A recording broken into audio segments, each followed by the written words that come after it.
Hey there friends, Foster the Canadian here, and welcome back to another edition of Fridays with Foster, weekly series in which you guys send me stories, ask me advice, I give you my take on your stories, I try my best to help you guys with advice.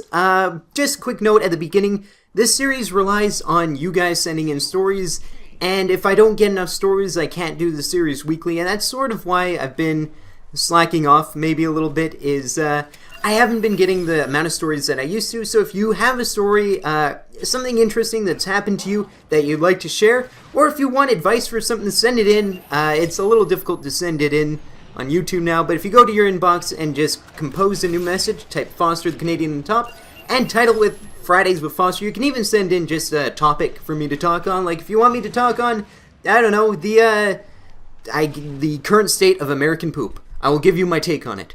Fridays with Foster, again, is something that is mostly girl problems and poop stories, but this episode is completely different. So, episode number 1, girl problems. Hey there, Foster, it's been a while, but I need some help. Well, there's a girl, and we've known each other for a long while, maybe a good 2 years, but I like her. I don't know. I think she sometimes wants to be with me. I do think I have a shot at it, but I don't know how to go about it. You know, asking her out. I know it's been a while, but I still watch your videos. Help.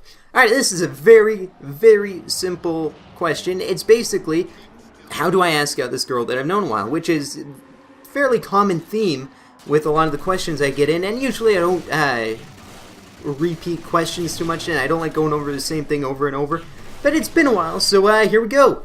Basically, you've known her for 2 years, you really like her. Odds are that there may be something there if she's hung out with you for 2 years. I don't know how old you are, but if you're, teenagers or older, there's probably something there. So I definitely suggest just going for it. Just, you like her.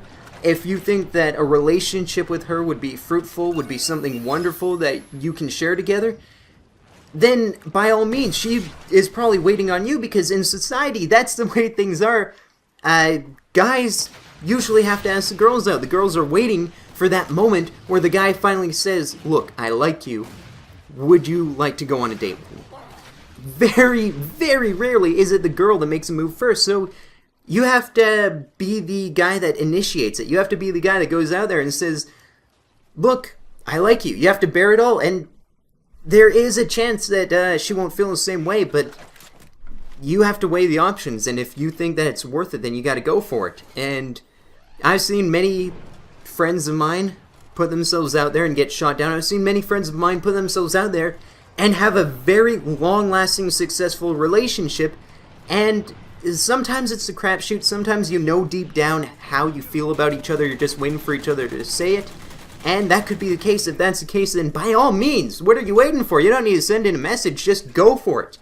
So that's my advice. Hope it helps. And let's move on to the next story. Alright, on to story number 2, which is a bit more of a serious issue. Hey Foster, over the past couple of years, I've grown to become a better person. Before, I was a low self-esteem, weak, arrogant individual.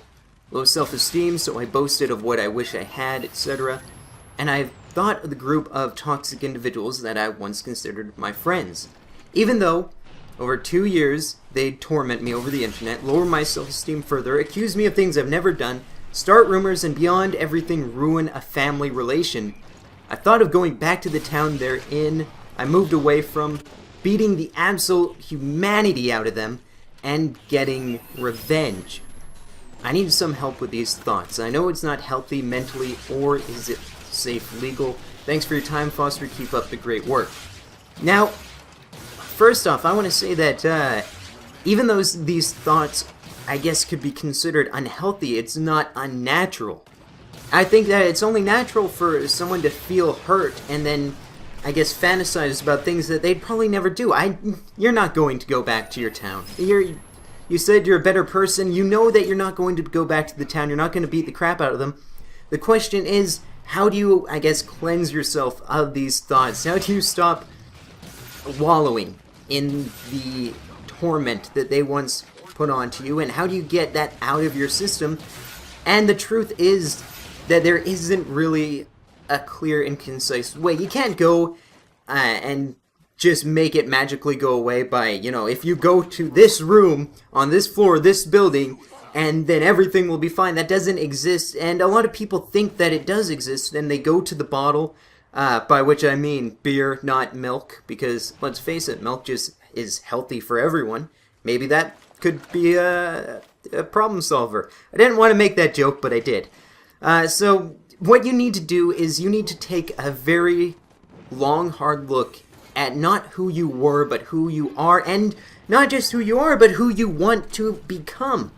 One thing that I've always done is I've looked at myself not for who I am, but for who I want to become, and I'll touch on that in a story that, well, I'm going to call it story number 3, but I've already recorded it. Spoiler on how I record this little segment here. So what you need to do is look at who you want to become and not who you are. And I don't think you want to become someone who goes to get petty revenge on old friends, someone who goes to become a violent person. You want to have the satisfaction of good revenge. The way you do it is, and it's going to sound really cheesy, but it's living a good life. If you are in a situation, maybe you got a girl that you like, maybe you got a job that you're really proud of, maybe you have a current group of friends that are good for you, that really boost your self-esteem, that know that you have their back and they have yours. If you look at that and go, you know what, I don't need this anymore. I've had friends similar to the ones you're talking about. I've had people who were really not good for me. I had someone that I considered my friend for a long time who, well, I don't want to go into it. I did a video on it a while back. You can probably search it up. But I had friends that hurt me pretty bad, and I guess it's kind of interesting the way that the human mind works, where we do go into our fantasies and we do explore these things in our head, going back. For me, it was leaving them on Earth as it blows up with a colony of space marines and whatnot, whatever. That was my sort of revenge that I thought up, and it's natural. You just need to eventually let time heal it, look at who you are, look at who you want to be, and it should all come naturally. And I wish the best for you. Alright, on to story number 3, which isn't a story, but in fact is a topic. So, whatever, here we go. Hey Foster, don't know if you remember me, but we've played on game night a few times. Anyway, one time you told me that you used to work with other YouTubers who quit because they weren't getting very many views, so I wanted to ask you if you started to feel the same, because game night hasn't gone on for over a month now. I love your vids, but can't always watch them, so please, whatever you do, don't quit. First off, thanks for the vote of confidence there, and I don't think it's any secret that I haven't been getting as many views as I was a while back, and this month I've recorded more views than last month, which is good, because last month was the first month I recorded less views than the previous month, so it's good to be back on track a little bit. But as far as game night goes, I will still be doing game night. The reason I hadn't is because I didn't have Xbox Live, not because I wasn't interested in doing game night. So game night this Sunday will happen if you guys want to play. We'll be playing Halo 4, maybe some other stuff. Maybe we'll jump on the PC or start doing something else, I don't know. But as far as quitting because of views, I'm not going to quit. I've always seen YouTube as something that, even though I may not be doing well now, I have hope and belief that I will eventually be getting a lot more views and get recognized a little bit more than I am now. And the fact that I'm getting less views, to me, doesn't discount the views that I am getting. Because if I would have been told that I was going to get thousands and thousands of people to watch me do glitches on Halo, back when I was first doing them, when I was like, 10 years old, I would have thought, no, that's crazy. No one's going to want to watch me do glitches on my favorite game, let alone thousands of people. And then it happened, and I got that taste of, I guess, YouTube's success, and I keep trying to repeat it. And I'm not going to stop repeating it because I have that faith, and I have the supportive viewers like you. As PBS as that sounds, it's true. You guys really fuel me. Every time I see a positive comment, every time I get a message where people tell me, that they liked this video, it brightens my day up. And for the rest of my day, I'm happy, and I know that I just got to continue doing what I'm doing, and I'm not slowing down. if anything, I'm going to start recording more videos. Xbox One's going to come out. Going to be doing a lot of videos on that. And, you know, I'm putting the content there for people if they want to enjoy it. The question isn't, am I going to quit?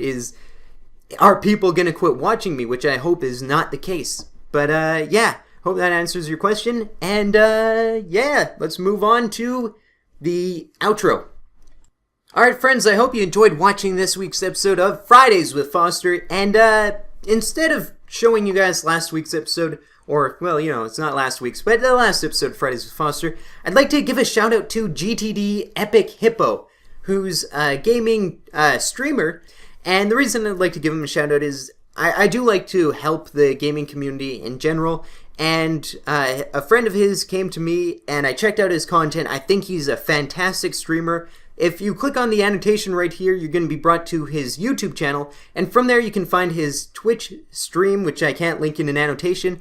If you guys are curious, it's twitch.tv/GTDEpicHippo, and you can see it on the screen there. So go check him out, show him support, follow him on Twitch. He streams very frequently, and quite frankly, he's a very talented, skilled player at League of Legends, which I am not. The few times I've played, boy, that was something.